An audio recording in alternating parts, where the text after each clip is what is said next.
Is a tight-knit community the way to beat the algorithm in 2024? So this kind of started to come into my awareness, and I noticed nobody was talking about it. None of the people that I normally look to who are talking about big changes that are happening in the social media online business space were talking about this thing. And so it started to really get the cogs whirring in my brain.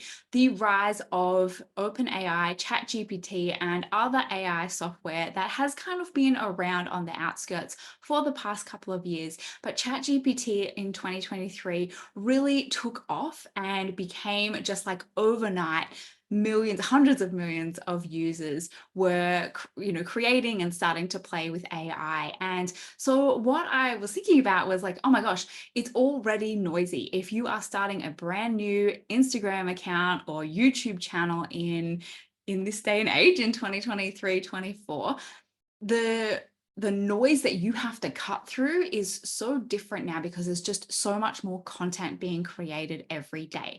And with AI generated content, not to be hyperbolic or to freak anyone out and panic you, but with the rise of AI generated content, I think this is going to 10 times the amount of content that's being created. Again, I haven't heard too many people talking about this. I haven't really heard anyone talking about this. And then we have things like social media fatigue. There are so many different channels now that people's attention is drawn in lots of different places, and the constantly changing algorithm. Just this morning as well, to add on top of that, the ban of the TikTok ban there's been a bill passed in the US that they're looking to ban TikTok if they can't buy it so that they can control the information, the flow of information that's getting out to people outside of the mainstream media. And so all of these things come into play and are impacting our ability to find our people, get in front of them, share what we want to, talk about, and we want our message to be with our people when we're focusing solely on social media platforms that we don't have control over who sees it and who doesn't. So this was when I've always thought about community. It's always been so important to me and in life, in survival, ever since the beginning of time. Community is the way that humans help each other out, survive, connect, and learn as well because of the sharing of information, which makes the TikTok situation even more wild because we can see firsthand what's happening with the suppressing of this ability to share information with each other in a real way that's not controlled by money and power. And in the last few years, probably longer than that, the rise of disconnection and individualization that has become just such a big part of Western society is literally at breaking point. We're seeing that happen in real time now. We're more connected than ever, scrolling and swiping, but people are more isolated and lonely and lacking community than ever. And, we're seeing this in the rise of mental health issues, and the working from home, as good as that is for some people, has also caused a lot of isolation and loneliness for people. In the online business world, there's been this overshadowing, obviously, of the capitalist mentality, because obviously that's how businesses grow, and the scaling and exponential growth, that bigger is better, that you want to scale quickly and hire a team that you can pay next to nothing so you can make lots of money and be successful in business. And that kind of has led so many of us to have these beliefs about what success is, what business should look like, and the things we should be putting our time and energy into on a daily basis that might not be actually in alignment with why we started a business in the first place, what our strengths are and our values and our desires, like what our goals are. And things that we're focusing on, like getting big numbers on your email list, getting as many followers on as possible on various platforms, launches that are, 6 figures was a few years ago, then it's 7 figures now. We're hearing people talking about 8-figure business and 8-figure launches, and that being the definition of success in online business. As a solopreneur, this is not necessarily what success looks like. You can have a very successful business that makes good money, that supports itself and supports you, and doesn't necessarily have to be 7 or 8 figures. Because once you start getting to that size, then you're managing a team, you're spending most of your time project managing, putting out fires, and doing those sorts of things. There's nothing wrong with that. I'm just wanting to entertain the possibility that there is a different way for people who aren't motivated and inspired by that. And that is definitely me. I have managed teams before in my TV career. I have been in businesses where we've had staff, and it is so different to anything that you have to do every day in your business. And I just decided a few years ago that it wasn't necessarily what I wanted to create. It didn't necessarily work best in alignment with my ebbs and flows of productivity and actually being on creating and producing and working even.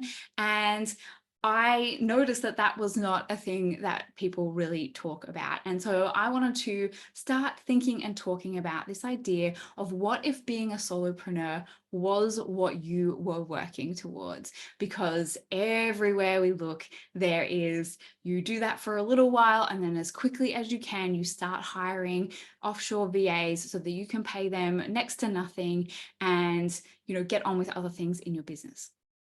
In the past year or so, while I've been thinking about this, it reminded me of an article that I read many, many years ago when I was first starting out in my business, called 1000 True Fans by Kevin Kelly.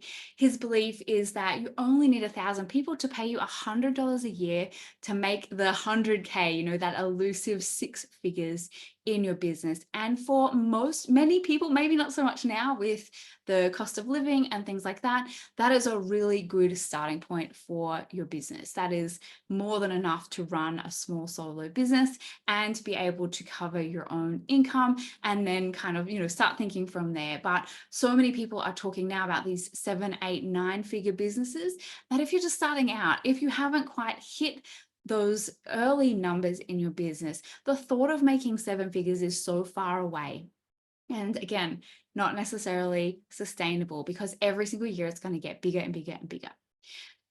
So even though I'm not the biggest fan of this idea of calling my community fans, I like the mentality of it, that this doesn't need to be about millions of people and, getting sort of stretching yourself far and wide, but to actually create a tight-knit community of people who are invested in a mission, a vision bigger than you as a person and your personal brand and how good you are at marketing and how much money you have to put into flashy marketing and getting people to buy your thing, and it actually being more about real life connection than anything.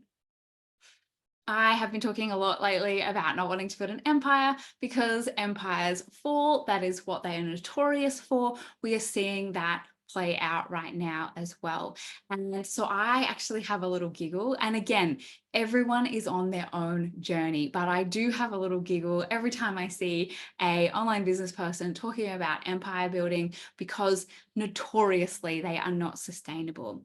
The current state of the world shows this, the exploitation of Earth's resources, of people for cheap labor, and the current genocides as a result of world powers wanting access to those resources, and the financial benefit is proving this every single day. I think it's more obvious than ever. And if you are on TikTok, you will see that exchange of information where people are having these conversations, which is terrifying for an empire and world power like the US right now. So last year I looked up Kevin Kelly's article again for a refresher, because I remembered that being something that really resonated with me many, many years ago.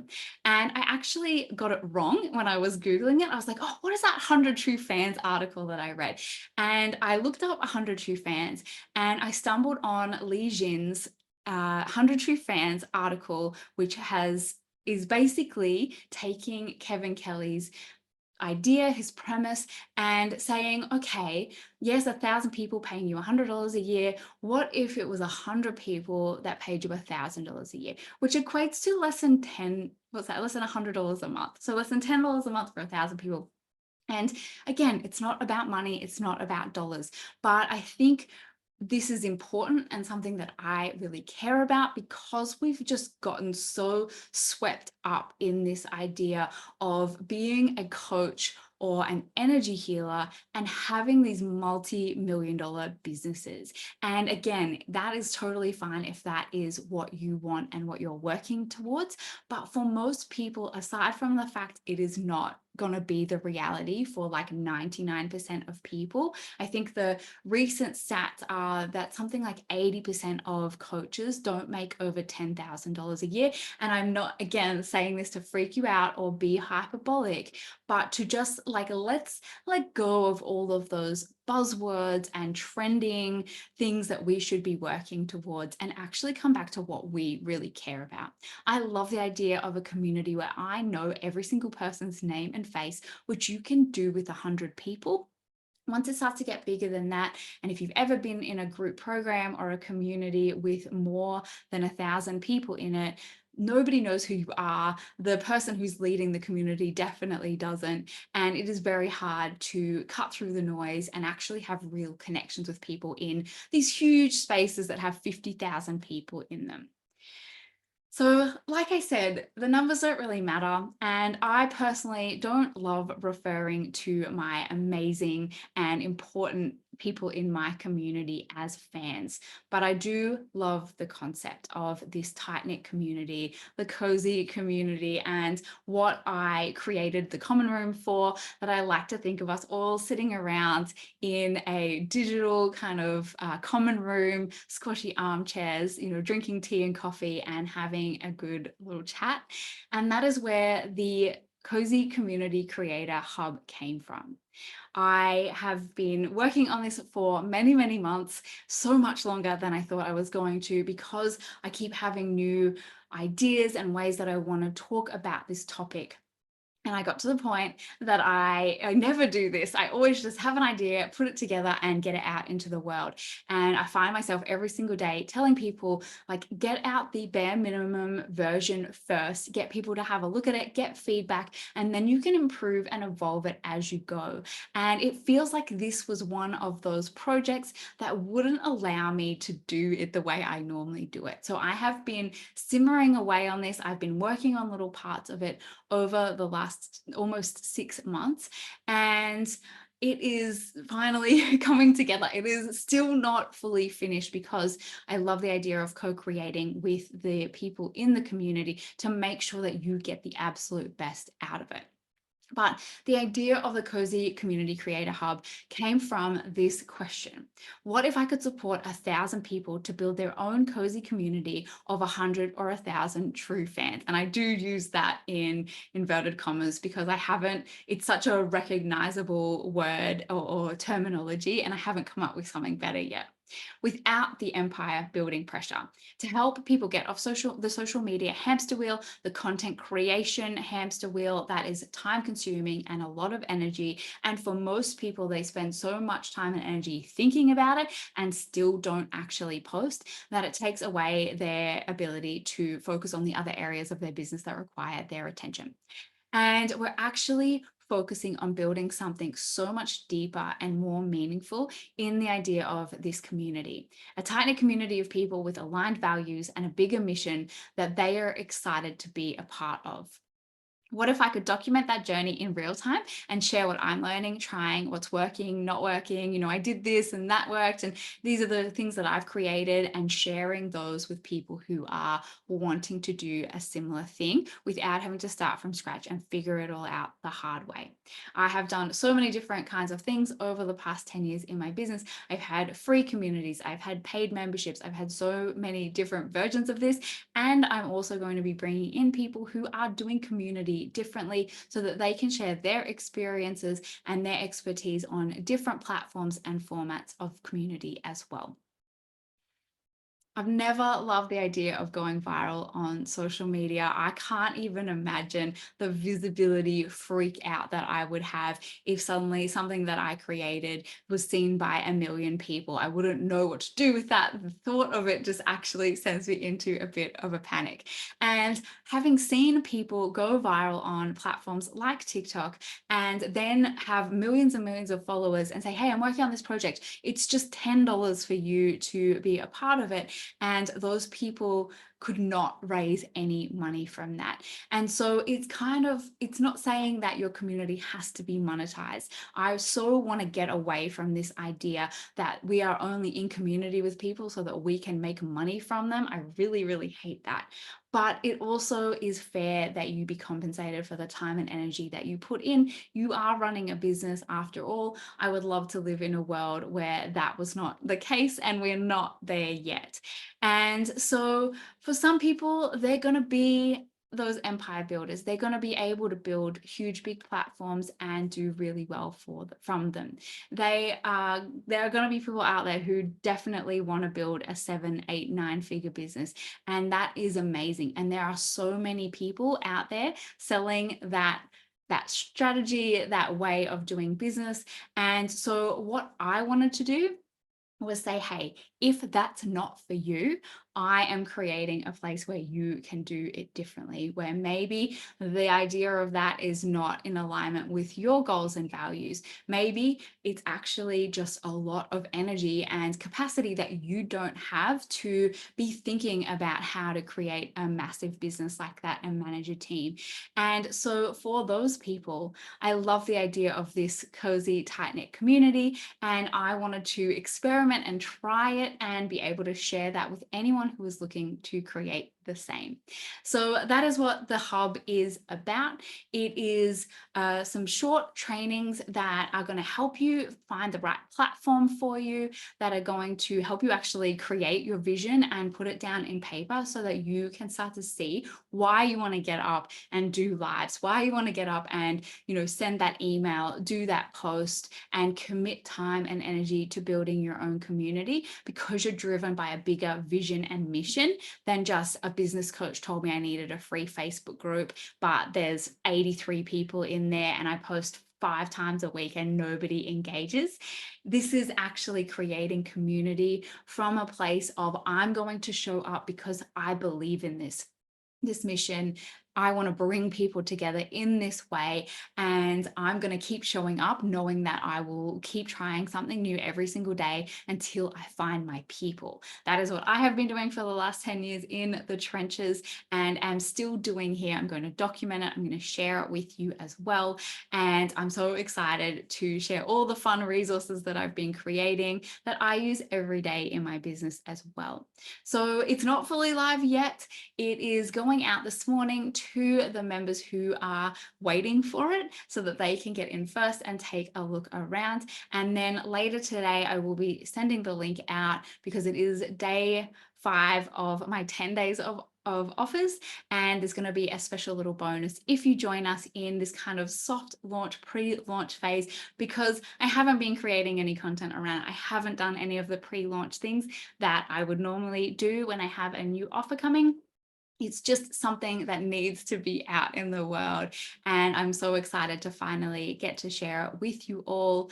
I wanted to share that with you today because I've been thinking so much about it. And this is so much why it exists. When we see platforms that go, Facebook and Instagram were down last week for a day. I completely missed it, or not a day, but a part of the day. And I completely missed it because I was asleep, I think. And it's reminding us over and over again that putting our stock into these companies where we may not have a values alignment with their practices, where at any given moment, politicians or the platform itself can make changes and we suddenly lose access to those platforms, that we're starting to think more strategically about how we build and protect our space and community, and how we do that in a way that's aligned for us. If you don't want to be on Facebook, starting a Facebook group makes absolutely no sense at all. If you don't like doing live video, then doing something that requires you to do that makes no sense at all. And so this is so much about